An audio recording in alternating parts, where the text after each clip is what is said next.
안녕하세요. 이제 아크록스입니다. 앞에서 이제 3카드 스프레드에 대한 설명을 했습니다. 그러면 이번에는 이 5장 스프레드인 5카드 스프레드에 대해서 설명을 드리도록 하겠습니다. 처음에 말씀드렸듯이 카드를 뽑을 때에는 항상 어떤 키워드로 어떤 스프레드를 쓸 거고 어떻게 해석할 건지를 미리 정하고 나서 이제 카드를 이제 뽑으셔야 됩니다. 5카드 스프레드는 켈틱 크로스라는 형태를 축소해서 만든 이제 배열법입니다.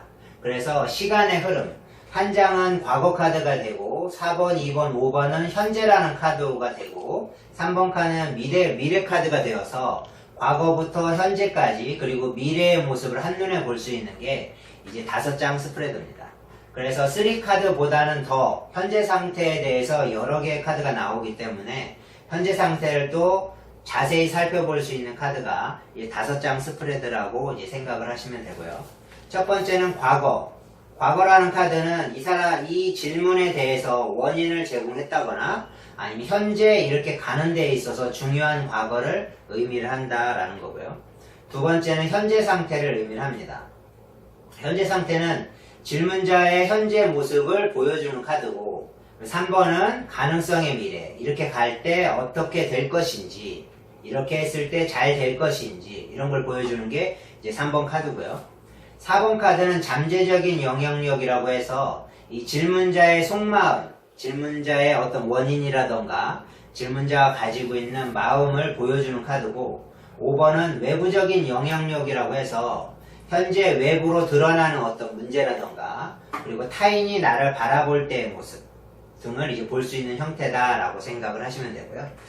그러면 1번 카드는 과거, 그리고 2번 카드가 이제 현재, 그리고 3번 카드가 미래라는 형태로 구성이 되어져 있고요. 그 다음에 4번은 본인의 마음, 그리고 5번은 외부적인 상황의 형태의 모습으로 구성이 되어져 있습니다. 그래서 이 타로 카드라는 건 연계가 됩니다. 그래서 예를 든다라면 과거의 모습이 내 마음에다가 영향을 줄 것이고 내 마음은 내 현재의 모습으로 드러날 것이고 현재의 모습은 외부적인 상태로 드러날 수가 있기 때문에 결론은 그게 내 미래의 모습으로 보여질 수 있겠죠. 그래서 과거라던가 마음이라는 게 좀 부정적인 카드가 나오면 좀 소심하다거나 적극성이 없다거나 좀 너무 힘들어한다거나 이런 카드가 나오게 된다라면 당연히 외부적인 모습이라든가 미래의 카드도 별로 좋지 않게 나오는 경우가 많습니다. 그래서 이 5장의 카드를 해석을 할 때에는 가장 먼저 과거라는 카드가 어떻게 되는지 이 부분에 대해서 잘 해석이 되어야 나머지 카드들이 연계가 돼서 이제 잘 해석을 할 수가 있고요.